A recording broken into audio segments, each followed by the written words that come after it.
Dr. Stephenson, could you tell us a little about Miss Beatrice Alexander and your reasons for contacting the lunacy office? Of course. I have grave concerns about Miss Alexander, and I felt it was my duty to report these to the authorities. Miss Alexander was for some 25 years the housekeeper of my friend, the late Dr. Norton. As Dr. Norton was divorced and had no close family, in his will he bequeathed his house, his furnishings, and an income of some £500 a year to Miss Alexander. Some may find this a rather surprising arrangement. However, in my opinion, given her many years of service and his lack of an immediate family, it is not entirely surprising. Miss Alexander has therefore inherited all of his household goods and is free to continue living in the old rectory for as long as she so wishes. She is also in receipt of a steady income from his investments of about £8 a week. It was agreed that Mr. and Mrs. Humphreys, who had been employed by him as cook and gardener, would remain in the cottage on the property and continue their service, with an agreement that Miss Alexander would pay them a salary from her inheritance. However, I am extremely concerned, disturbed even, that this arrangement is not as it should be, and that Miss Alexander is being taken advantage of by the Humphreys. They seem to have taken possession of her money and are spending it on themselves. As it stands, Miss Alexander receives £8 a week, from which she keeps Mr. Humphreys, the gardener, Mrs. Humphreys, the cook, their son, the chauffeur, their daughter, aged 21, and her 2 illegitimate children, and their other daughter, aged 16. All of them are living in the old rectory and not in the cottage where they should be, and they are spending her income whilst treating her with complete contempt. And what makes you think that they treat her so badly? I had promised Dr. Norton that I would keep an eye on Miss Beatrice and would check on her welfare. But when I visited her, I was shocked to see Miss Alexander in such a state. She was dressed in old and dingy clothing, as she could not afford anything new, and did not appear to have a penny in her pocket. She appeared shy and withdrawn and completely terrified of the Humphreys. I believe that they drink heavily and are often unruly, and it seems that she is living under their control, to the extent that she does not go out on her own, except under the escort of one of them. This sounds most troubling. Indeed it is. There is no doubt in my mind that she is being completely dominated by this family and that they are exploiting her for their own benefit. Miss Alexander quite clearly is of a weak character and a low mentality and is being taken advantage of by them. Unfortunately, I feel that she is quite unable to manage her affairs. It certainly sounds as though there is something very amiss here. Without doubt. I admit I do not know what power you have to rescue a woman who is too apathetic to want to be rescued. In fact, I know very little of the law in these matters, but these undesirable living arrangements must be addressed as a matter of urgency. Yes, of course. Given what you have told me, I will ask for one of my official visitors to go to the old rectory and make me a report. Thank you. I have no doubt that they will see for themselves the deplorable situation in which she finds herself, and that these matters must be taken in hand immediately. May I ask what proceedings will take place once this has been done? Well, depending on their report, it may be necessary to remove the Humphreys from the old rectory and an official receiver be put in place to manage Miss Alexander's affairs. Well, I certainly hope that can be arranged. I find it quite horrifying that such a defenceless woman can be taken advantage of, and I would like to see a little of the poor soul's income spent on herself, if it can be done. Of course. Is there anything else you wish to add? only that any official letters should not be sent directly to Miss Alexander, as I am concerned that they will be opened and read by the Humphreys. I see. This request has been noted. Thank you, Dr. Stephenson. Gentlemen, in the case of Miss Beatrice Alexander, I would like to hear your opinion on the recent report made by my official visitor. Mr. Goddard. Thank you. My client, Miss Alexander, is strongly opposed to the decision made by your official visitor. The suggestion that she is incapable of managing her own affairs is, in her view, and indeed mine, utterly wrong. She's perfectly able to look after herself and her finances. And to suggest otherwise is rather insulting. I would even go so far as to say offensive, and has caused my client great distress. Thank you. And Dr. Stephenson. I disagree entirely. I believe that the official visitor's report reflects a true picture of Miss Alexander, and I have no doubt in my mind that any objections against it have been engineered by the Humphreys. Obviously, it is in their interest to make sure that Miss Alexander is able to continue to take care of her own affairs.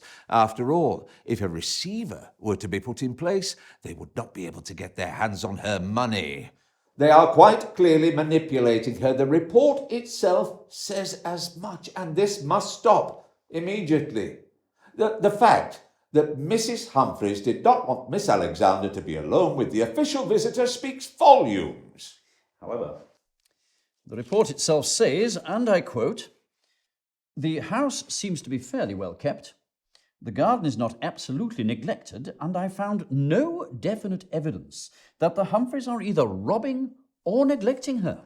And it also says, and I quote, "She does not seem to pay the Humphreys a regular wage, and it seems that they and their family are all living off her income." That in itself shows that the poor woman is being taken advantage of. Miss Alexander would challenge this. Only because she is so under their control that she would be afraid not to. Gentlemen, please. Mr. Goddard, I believe that you have another medical report made by a Dr. Margaret Vivian. That's correct. Would you be so kind as to read this aloud? With pleasure. In Dr. Vivian's statement, she reports the following. Although Miss Alexander's reactions were somewhat slow, she was able to answer questions in a perfectly intelligent manner and was capable of appreciating the value of money and the importance of paying her accounts regularly. Under no circumstances could it be said with fairness that she is incapable of managing her own life and her own financial affairs. I rest my case. This is utter nonsense. I have seen with my own eyes the pitiful conditions in which Miss Alexander finds herself on my many visits to the old rectory. This report does not in any way reflect the truth of her current circumstances. I must say I am utterly perplexed at the findings of Dr. Vivian, and can only say that she must have misunderstood the level of her capabilities. However, perhaps it could be argued that you simply disapprove of the Humphreys and that you have taken on this crusade purely on the basis of your dislike for them. Oh, come on now, that's ridiculous. Gentlemen, please. I apologize. I think the concern that I have is that all these visits and reports have seemed very intrusive for my client. She says these doctors have been interfering in her life, a life with which, according to her, she is perfectly content. I object. In no way whatsoever could Miss Alexander's life be considered happy or content. If one of the official visitors had bothered to speak to one of the local villagers, as I had suggested, then they would have discovered that they too support the claim that Miss Alexander is being exploited by the Humphreys, and they would agree that she is not capable of taking care of her own affairs. The scandalous behaviour of the Humphreys is common knowledge throughout Chilfram, and I'm sure that there are many other people who have serious concerns about Miss Alexander's welfare. However, I would argue that all this unnecessary interference is doing more harm than good, and that on the basis of Dr. Vivian's report, she should now be left alone to get on with her own life in peace. I disagree. You must understand, my actions in this are based purely on giving Miss Alexander the care and protection that she needs. I promised my late friend, Dr. Norton, that I would keep an eye on her after his death, and I think it is my duty to do so. I am aware of this. And so, with this in mind, I would like to reiterate that this medical report in no way reflects the truth of the matter, and I suggest that it be rejected forthwith. Thank you, gentlemen. On that note, this meeting is closed. I visited Miss Jean Carr today at Wimbledon, where she is living under the care of Miss Weston, an old friend of the family. She is a thin, slight girl, but she seemed to be in good health. Mentally, I should think she has improved a good deal, but she is still in need of care, and in my opinion, she should live a quiet life for some time to come. She is still lacking in energy and in power of concentration, and, I was told, becomes confused at times and easily tired.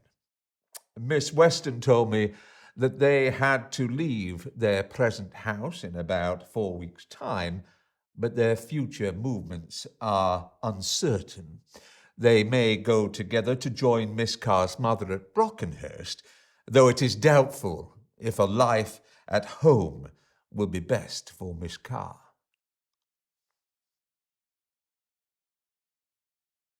I had a long private interview with Miss Jean Carr at Milford this morning. She looked pale and tired, and she is very thin. She seems rather depressed and made complaints about the way she has been treated by her mother and other people. She thinks an inquiry should be made into the cause of her illness, which she considers was due to the doctors being in cahoots with one another. She says she is still lacking in self-confidence. She would like to have charge of her affairs again, but I think this wish is mainly due to the action of her brother, the receiver, who requested money from her bank account without consulting her. She would be happy with the receivership if she received all the income and controlled it. She was also happy to enter into a settlement to prevent other people, such as a future husband, getting hold of her money. This appeared to be reasonable, and her wish should be carried out.